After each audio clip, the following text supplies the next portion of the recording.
And good evening, everyone. Welcome to the Southern League Cavalier Football Show and Mike Mcclure. I'm John Hockaday, and I'll be your sitting in for host Mike Fowler tonight as we talk Cavalier football and we visit with new Cavalier coach Mike Mcclure. I do want to take just a minute to thank Wilkinson Chevrolet, Domino's, M.R. Stoner, Sheriff Tracy Carter, Carolina Firearms, and First Bank for being sponsors to help bring you our coaches show each and every Tuesday night here at 7:30 on 105.5 WFJA. We'll also be rebroadcast every Friday night just prior to the game at 5:30, 1 hour prior to our kickoff, and all Cavalier games will be carried on 1050 AM and 95.1 FM WWGP. Video of the coaches show will be posted on the WFJA Facebook page each Wednesday by noon.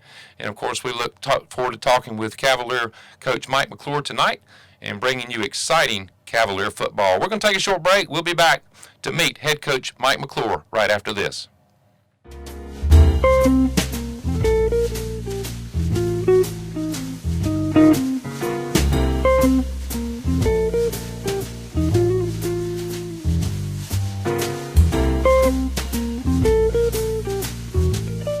And we do welcome you back to the Cavalier Football Show, and we're here tonight with head coach Mike Mcclure. And, of course, Coach, welcome to Sanford, to Lee County, Southern Lee, and to WFJA. Let's talk a little bit about your past. Tell us about Mike Mcclure. Well, I'm originally born and raised in Rock Hill, South Carolina, or Football City, USA, what we like to call it.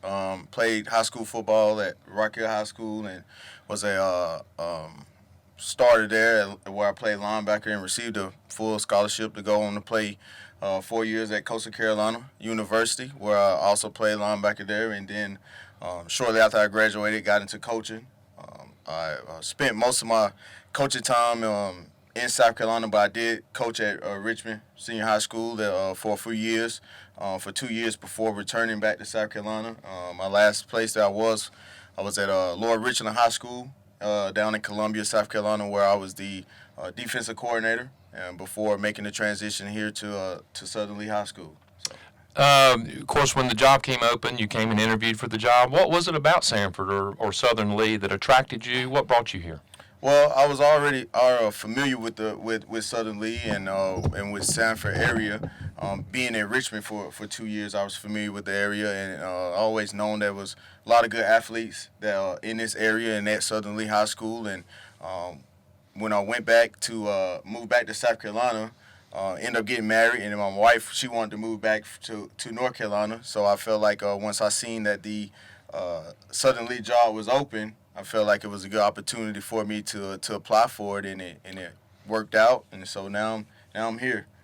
Well, it's been, and I guess right after I heard that you had taken the job to come to Southern Lee, I guess that's when COVID, just about the time that that COVID hit us, and of course talk a little bit about instead of coming in and getting into spring practice and getting ready for the fall, it's been crazy. Tell us a little bit about how you have transitioned because of COVID. Yeah, it was real difficult at first, but just because I didn't get an opportunity to meet everybody and meet the guys face to face for a while, and it was the biggest thing was trying to get in contact with all of the kids and trying to introduce myself and let them know who I was, and just kind of let them know what would be coming up as far as football wise here in the near future. But so that was just mainly the difficult part of it. And then once I made the transition and we started becoming a little bit more in person, it was just a matter of getting up with kids and contacting kids and those type of things. So it was real difficult at first, but once we kind of got in the routine and once I kind of knew who was planning on playing football and those type of things, it made it a lot easier. Well, I know the goalposts have moved quite a bit with COVID over the time, and there's been some times when you could get together, some times where you couldn't. But I guess a lot of things have been virtual for the first time in football coaches' careers. Yeah. When we first started, everything was virtual as far as even virtual workout. We would have a coach on there leading the virtual workout, and then we just started installing offensive and defensive plays virtually.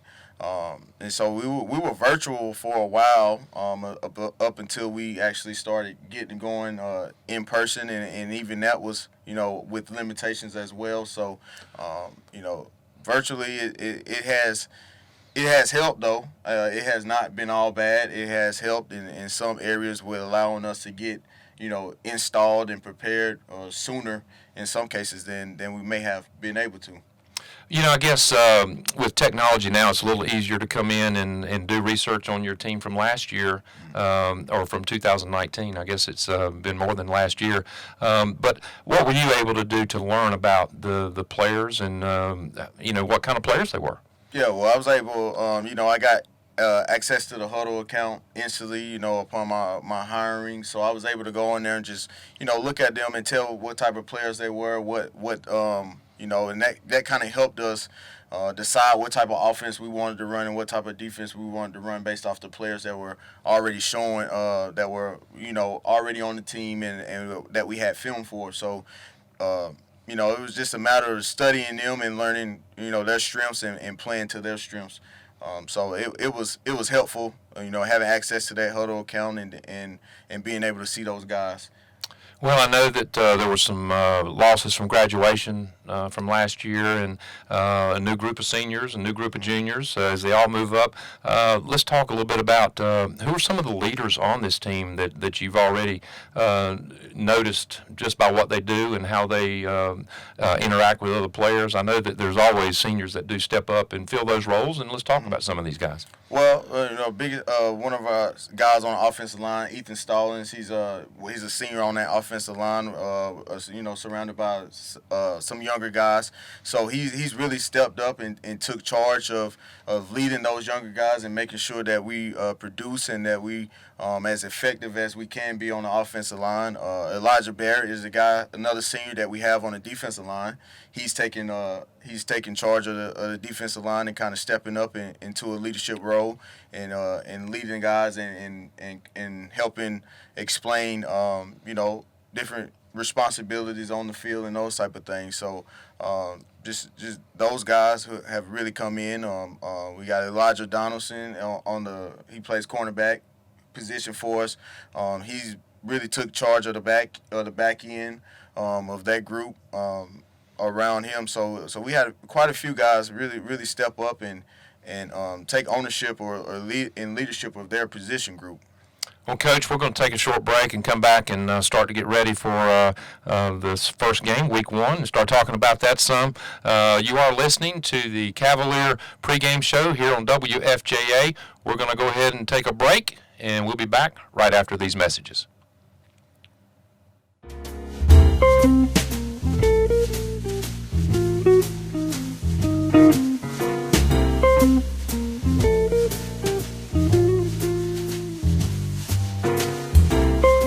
And we do welcome you back to the Cavalier Pregame Show. I'm John Hockaday, sitting in for Mike Fowler, and I'm alongside head coach Mike Mcclure.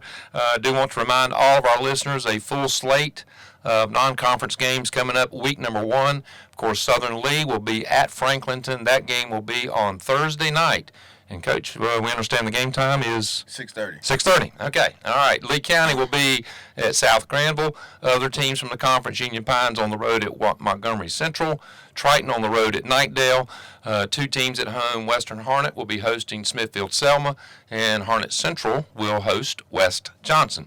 Coach, before we get in and talk some more about the Cavaliers, I do want to mention our Player of the Game trophy that has been sponsored by Wilkinson Chevrolet, that we'll be selecting a Player of the Game each and every week, and beautiful trophy for these kids. It is very nice. But I do want just to mention that, and we'll be, of course, getting that selection after each game from Coach Mcclure. Coach, offensively, the Cavaliers have run some different types of offenses over the last 6 or 7 years with some different coaches. What are we going to see from Southern Lee offensively this year? Just more of a spread style of offense. Trying to kind of get away from the option just a little bit. Just going more of a spread type of up-tempo type of offense. Defensively, what will we see from the Cavaliers?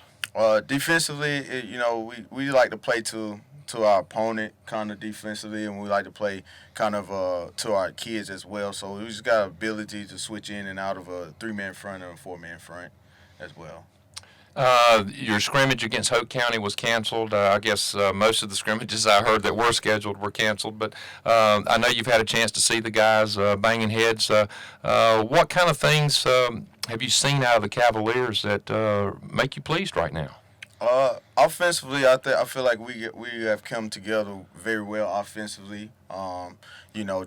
Just being young all the way around, offensively and defensively. I feel like several of those young men have stepped up and kind of done the things that we asked them to do, which is very pleasing. We did go to within more of an inter squad scrimmage on this past Saturday, and it was very pleasing to see kind of how our offense responded in certain situations. What kind of things have you seen out of the Cavaliers that you know need to improve? Well, I'll speak defensively because I'm more of a defense. I'm a defensive guy, so tackling obviously needs to improve, and it's kind of something that you run into week one with tackling and those type of things in pursuit of the football, and just small things that can be cleaned up over the period of time, and as we get more familiar and more in tune to the season, those type of things. Well, I know that coaches at this time of year are setting starting lineups, you're setting depth charts and all that. How do you feel about the depth for the Cavaliers? I feel pretty good. I feel like we're right now, like I said, we're a smaller team this year. Not numbers aren't there, but so we'll have some two-way guys playing both ways, those type of things. So right, depth is we fill in well. We try to get everyone coached up because we never know when a guy's opportunities are gonna come. So as far as depth goes, we are we're working everybody in to kind of still see who can get that spark for us.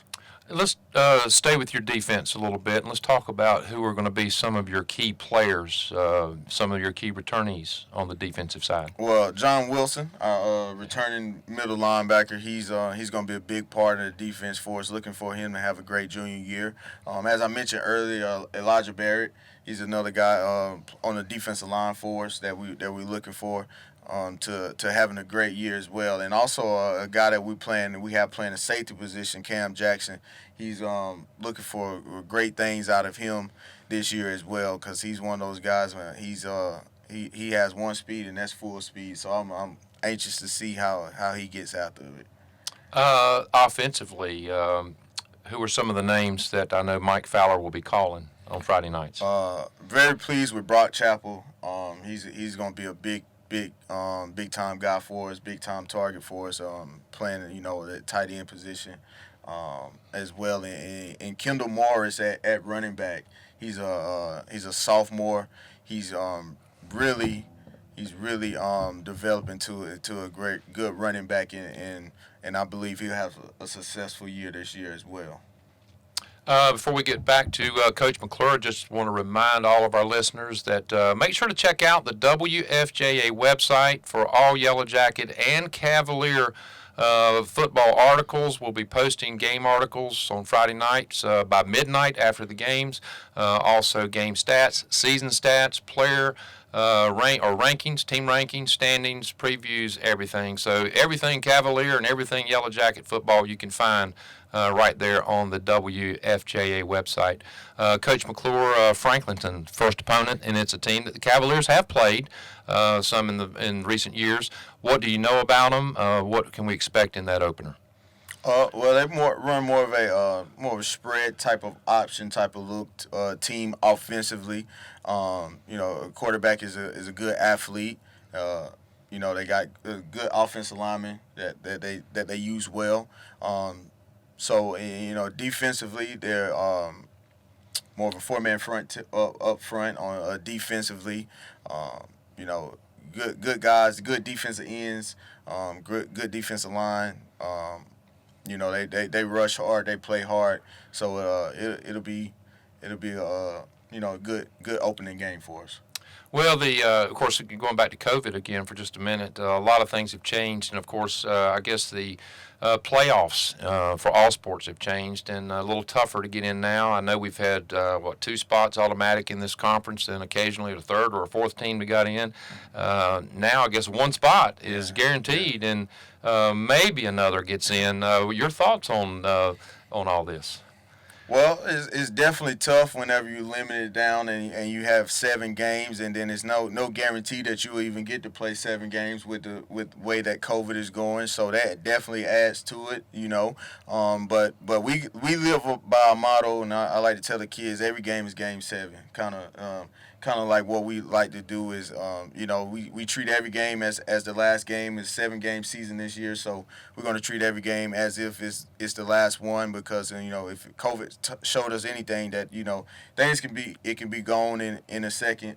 So we really just want to take each game 1 game at a time and win out. But just far as that, our goal is to win out and not have to kind of worry about a draw from the hat playoff spot, in other words.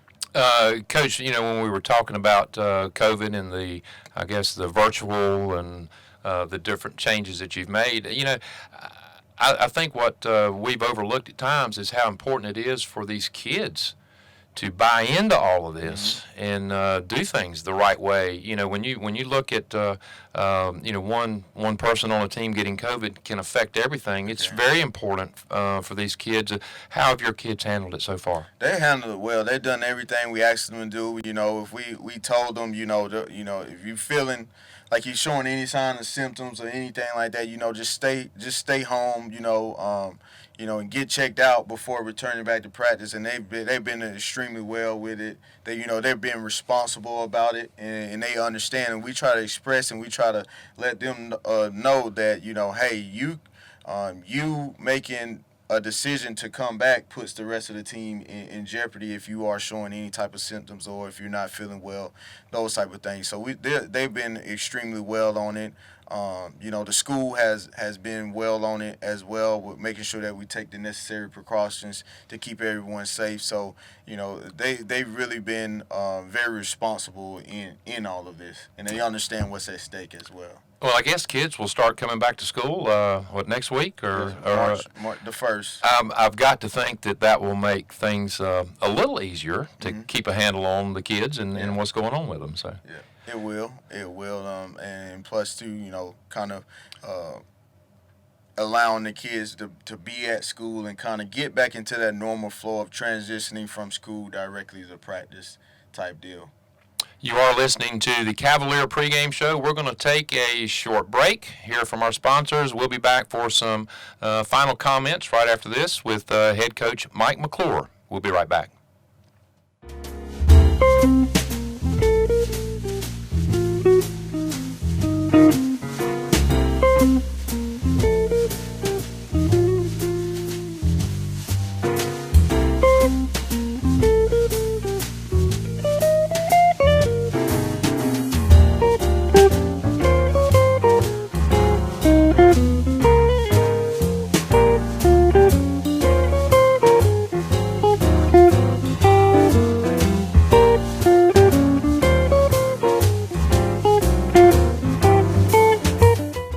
Welcome you back to the Cavalier Pregame Show. John Hockaday is sitting in for Mike Fowler tonight, and we've had the opportunity to meet head coach Mike Mcclure from the Southern Lee Cavaliers. And Coach, again, welcome to Sanford, and best of luck. You got a big one coming up Thursday night. Thank you. I appreciate you having me today. Well, great to have you here, and we look forward to it, of course, each and every week. And we do want to remind all of you that every Tuesday night we'll be on here at 7:30 for the Cavalier Pregame Show right here on 105.5 FM. And, of course, it'll replay again every Friday night just prior to the Cavalier games. Our coaches show will be posted on Facebook by Wednesdays at noon. And we certainly hope you can take these opportunities to join Cavalier football this season. Good luck to the Cavaliers as they travel to Franklinton. We thank all of our sponsors for bringing you our show tonight. We thank you for listening to WFJA and WWGP Sports. Good night, everyone. Go Cavs.